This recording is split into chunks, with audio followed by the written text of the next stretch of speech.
कविता अपने माता पिता की बहुत लाडली थी। 3 बड़े भाइयों की बहन थी।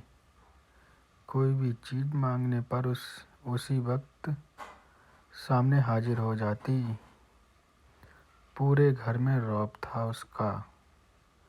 पूरे परिवार और नौकरों पर राजकुमारी की तरह हुक्म चलाती थी कविता। स्कूल में भी पूरा रौब था उसका। बड़े घर की लाडली जो थी वह। ऐसे ही उसने कॉलेज में दाखिला लिया। उसके ठाट बाट बड़ी गाड़ी में आना जाना था। हर दिन नया फैशन देखकर हर कोई उससे दोस्ती करना चाहता था। थोड़े ही दिनों में उसके बहुत से दोस्त बन गए। पूरे कॉलेज में उसकी अपनी ही एक पहचान थी। इन दिनों उसके घर एक रिश्ता आया। खानदानी लोग थे और पापा की पुरानी जान पहचान थी। उनके साथ कविता के साथ कोई ज़बरदस्ती नहीं थी, पर कविता ने फिर भी हाँ कर दी, क्योंकि वह अपने परिवार से बहुत प्यार करती थी। वह जानती थी कि वह लोग उसका अच्छा ही सोचेंगे। लड़के का नाम राज था। राज काफ़ी पढ़ा लिखा और समझदार लड़का था। ससुराल वाले भी बहुत अच्छे थे। ससुराल में कविता की जगह वैसी ही थी जैसे कि मायके में। कोई भी कार्य कविता की सलाह के बिना नहीं होता था। सबकी लाडली बहू बन गई थी वह। फिर उसके घर एक बेटे का जन्म हुआ। राहुल कविता को जान से प्यारा था। पोता पाकर ससुराल वाले तो फूले नहीं समाते थे। कविता कभी कभी सोचती थी कि उसकी किस्मत कितनी अच्छी है। उसका हर अपना उसे कितना प्यार करता है। चाहे जीवन में कैसा भी समय आए, मेरे अपने हमेशा मेरे साथ हैं। मैं कभी अकेली नहीं हो सकती। कितनी खुशकिस्मत हूँ मैं। पर शायद कविता की खुशियों को उसकी अपनी ही नज़र लग गई थी। एक दिन वह मायके जाने की जिद कर बैठी।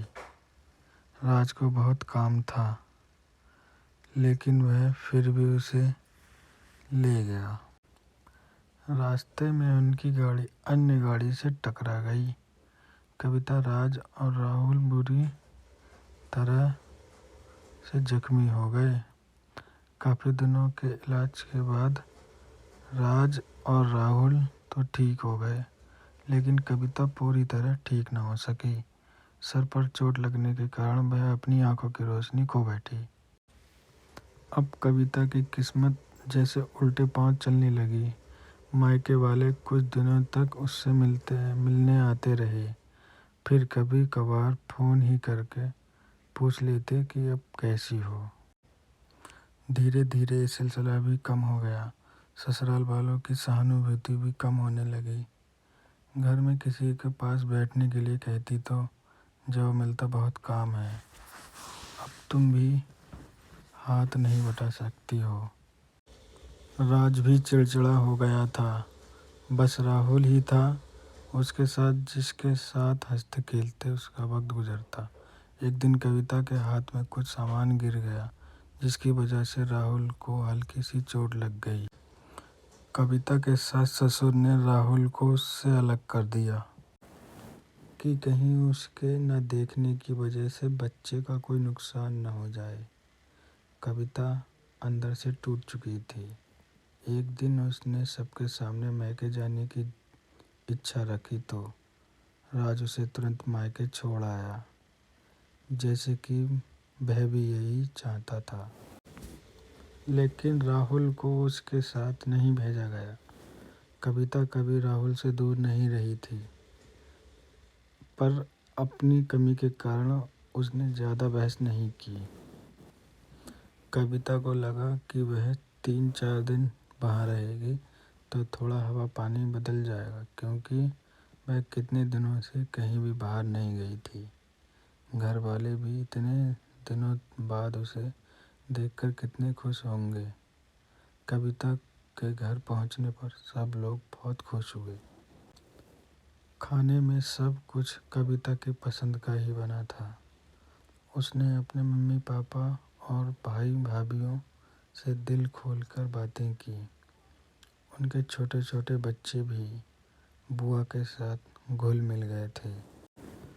रात को सोने के वक्त जब वह कपड़े बदलने लगी तो उसे पता चला कि उसका बैग तो बहुत भरा हुआ था। वह सब समझ गई। वह बहुत उदास हो गई। कुछ दिनों तक सब ठीक रहा। फिर जैसे सब बदलने लगा, सबका व्यवहार बदल रहा था। वह लोग जैसे थक चुके थे उससे।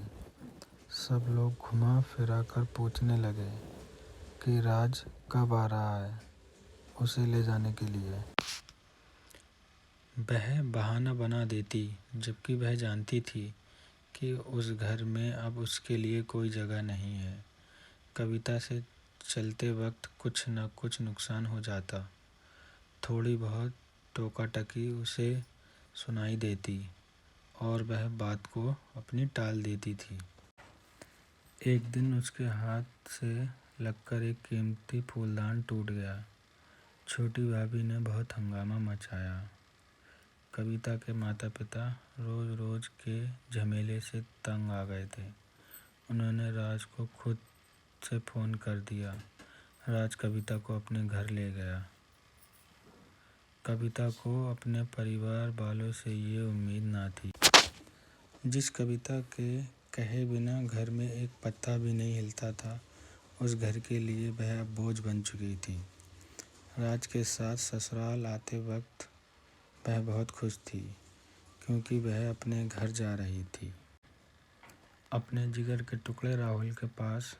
परंतु यह खुशी भी कुछ पल की ही थी। सारा बंदोबस्त पहले ही किया हुआ था।